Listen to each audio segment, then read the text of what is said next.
She's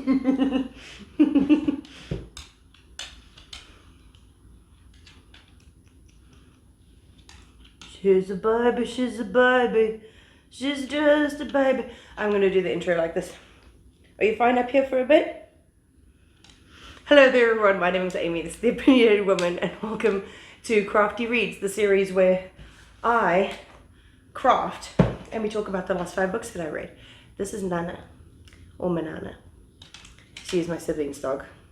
And she is a sweet angel. Are you a sweet angel? Yes, do not lick me. Okay. Oh, okay, down. Down. Beep. Good girl. Okay. I just wanted to bring her in because dogs are cute. Today for Crafty Reads, I'm doing yarn admin. This is what I like to think about. So when I finish a project, because I just finished my rainbow cardigan, I do 3 squares for my scrap yarn cardigan. Managed to finish off the green, which is really nice. But I now have to weave in all the ends because I'm just not the type of crocheter who's going to leave every end until the end, because I will feel awful. I will dread it so dramatically. So I weave in after I'm done with every square. When I'm done with like a stack of them, then I'll weave them in. And it's always nice to put on a show or something like that. But today, I'm going to talk about books. So, got my squares, got my scissors, got my yarn needle. Let's get to it. Oh, the first one we have to look at is Wild Things by Laura Kay. This is on my favorite book of the year list. I'm going to be filming that quite soon, so keep an eye out. If you're not subscribed, subscribe so that you can find out when I'm doing that video. But this is definitely on it. This is a rom-com, a queer rom-com set in the UK, and it is just all of the British rom-com goodness that you like about like watching British movies and things like that. Like, it has so much character, like, oh my god, it was just so well written. So we're following our main character Eleanor, who works in London. She is sort of in a rut, and she is absolutely head over heels for her best friend Ray, who's a woman. She's bisexual, and Eleanor is bisexual. So she realizes she's in a rut. She is definitely not going to confront Ray about the fact that she likes her. So she challenges herself to do a year of wild things. So once a month, she does something wild and out of character. And the book opens, literally the first paragraph, with a hilarious scene of her being like the third wheel in a failed threesome. Like the other two have like gotten on with it, and she's just there like a lemon. Like, it would make such a funny movie scene. Like, I can just picture it. It would be so funny. So yeah, she's feeling a little bit despondent, but then the whole point of the story happens, and her friends Ray, Jamie, and Will decide to buy a house together in the countryside. It's a rundown old house that they like buy a little chicken coop and put it in the back. It's like it's got carpets in the bathroom. There's mushrooms growing out of some of the window frames, but you know, it's theirs. So they change up their lifestyle. They live in like a communal living. They get chickens. Jamie, who's a gay man, starts up this Instagram where he takes selfies with while doing renovations and stuff, like little thirst traps. Will is the token straight. He's just a sweetheart and a real romantic, and he was the one that sort of started up this whole country living dream for them. And then Ray is wonderful. She's very sweet. She's like adventurous, you know, she's full of fun. She's up for it. She's the type of woman who's just up for it.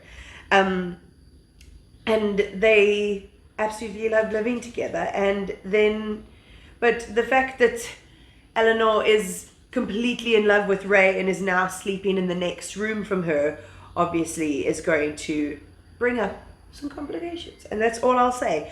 I laughed out loud reading this book. It was so funny. Like, I properly giggled out loud, and that doesn't happen to me very often. I might think it's funny, but I won't really make a noise. In this book, I giggled. So if you want a good old rom-com, but you want it to be queer, this is perfect. Absolutely brilliant. I loved it. Then I read a historical crime thriller. Historical queer crime novel. That's what I'm going to call it. And that's Lavender House by Liv A.C. Rosen. I listened to this on audio for the Queer Lit Readathon. And it really intrigued me because basically we follow our main character, Andy, who is gay. And it's set in the 50s. So obviously being gay, big no, no being gay. So he gets caught. He's a policeman. He gets caught in a gay club by his co-workers with another man and gets chucked out. And so he's just like sort of in a bar, not really knowing where his life is going to go because like now he's been shamed and everything. And being gay in the 50s is just so traumatizing. And this woman approaches him and tells him the story about this house that she lives in called Lavender House. It is a completely queer, safe space run by her and her wife. Her wife's son lives there. His wife, who's actually just like they're in a lavender marriage. So his boyfriend lives there. His wife's girlfriend lives there. It's like a completely queer, safe space. But Pearl's wife, the woman who's come to approach Andy, has been killed in the house. And they can't bring the police in because they don't want them to find out who they are and what this house is like. So they decide to bring Andy in because he's like been uncovered as one of their own. And Andy ends up living in the house with them. So he's in there trying to figure out, was this an outside influence or was it literally one of the people that I'm sharing a roof with right now who has murdered this woman? And he has to figure it out. And I loved, because like it's more mystery, it's not really thriller like, but like I love the historical setting.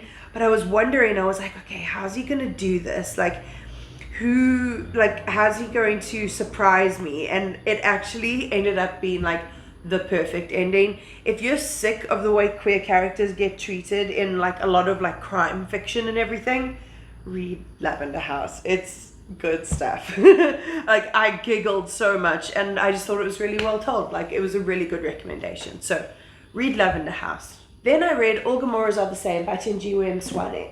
This is one of those books that is about people and their interconnected relationships. It's like there are some kind of dramatic events that happen, like, but there are a lot of dramatic events that happen internally. So like internally in your body. So we're following Dudu, who's a mother of 2 girls and 2 boys. Her oldest daughter is called Mukherjee, and she's like our main character. And then Nontle is the younger sister. And it takes place in KZN, so KwaZulu-Natal. She's like really close to, I can't remember. They're basically in a small town in KZN. And in the beginning, it's quite slow. And we just like sort of looking at the upbringing of Dudu and Mukherjee and the way it changed, the way they, the way she met her husband, the way Dudu met her husband. And then the way things start to change for Mukherjee once she goes to boarding school, because she starts to see things that are outside of her small little town. She starts to figure out her sexuality as a lesbian. She starts to find out about the patriarchy and she starts to fight back. And her relationship with Dudu gets quite fraught. And then by the time Nontle comes into the picture, she's much younger. The relationship is like quite damaged, and Mukherjee has gone to Rhodes, and that's when things really ramp up. So like the second half of the book, things really ramp up, and there's a lot to do with mental health, like going into a mental institution, which I related to because I've been in a mental institution before. And it was just like a very sad look at this family and these relationships and mental health and trauma. And it was just so well done. And there's also a lot of Zulu in here because the writer is Zulu, like to the point where I had to like get my Google Translate out. But I felt like it added a richness to the story and an authenticity that it didn't have if it was all in English. And I didn't mind putting in the work. So yeah, I love finding queer local novels, and this is a great example if you can get your hands on it. Book Lounge. If you're in Cape Town and you want to find good local novels, good local queer novels, good queer novels, the Book Lounge. Like, oh my god, that place is incredible. It's on Ruland Street. My favorite place in the whole world. My sibling literally just went there today. That's what I'm thinking about it. And that's where I bought that. So, yeah.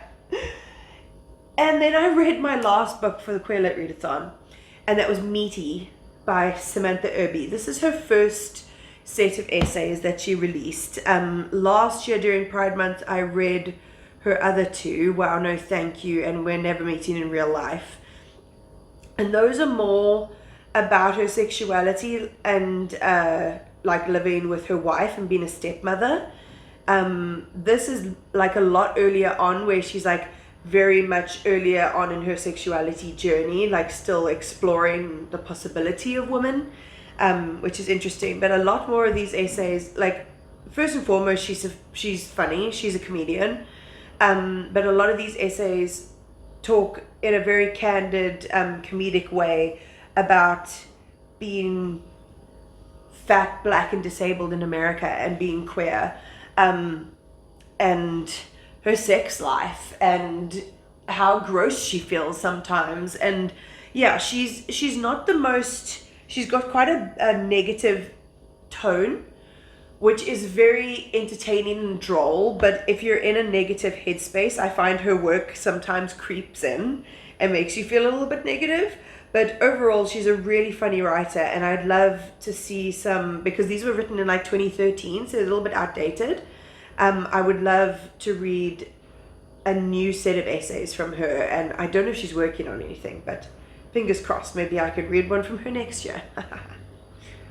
I'm racing through these little squares. Racing, I tell you. And then we have the last one.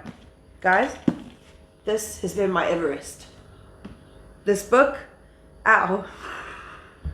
this book has been my Everest. Like, I got given this book by my sibling, and I'm like, you know what? I like to throw in some challenging nonfiction every now and again. So I picked up The Emperor of All Maladies. And usually when I have a nonfiction like that, I struggle to read nonfiction at night because I'm tired. Sleepy brain is EP. EP brain. EP brain doesn't want to read about cancer. So this is my morning book.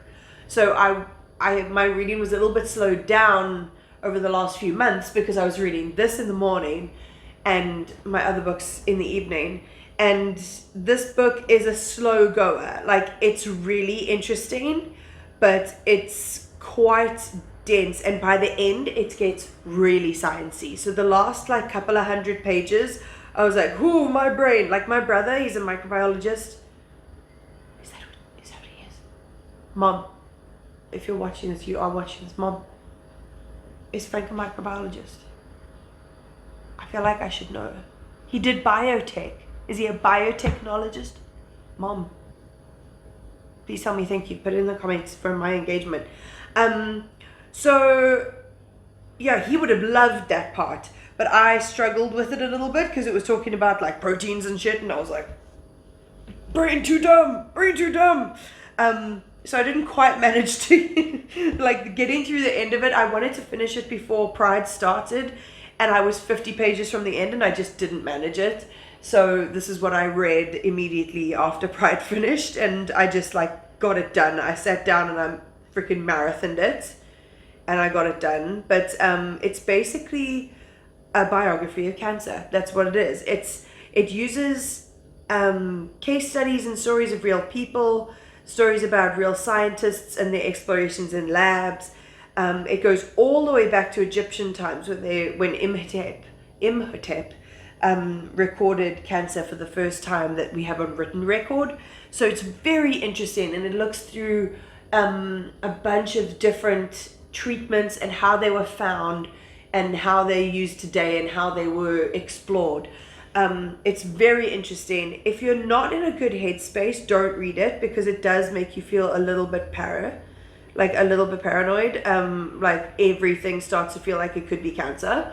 But it is very interesting, and it's fascinating to get a view of that, especially at the moment, because I have friends who have family members who have cancer, and then Hank Green has cancer now, and Grace Helbig has cancer now. So like, it's interesting to find out about those different cancers and the different treatments that are available now, and gives you a little bit more hope for, you know, if that would ever happen to me in the future, you know. But yeah, that is the last 5 books that I've read. Let me finish this last stitch off. I actually have read another book since then, but that will be in next month's, or in the next Crafty reads. So if you did enjoy that, please go follow my social media down below. We have a ball over on TikTok. I get very loosey-goosey and talk about whatever the fuck I feel like. Get very candid over on TikTok. And then Instagram is where the gorgeous book pictures are, because I take a lot of pride in taking pretty book pictures. I took this to the beach just to get a picture on these specific rocks for this picture. So yeah, that's where you're gonna find me. Other than that, like, comment, subscribe, all of that fun stuff, and I'll check you next time.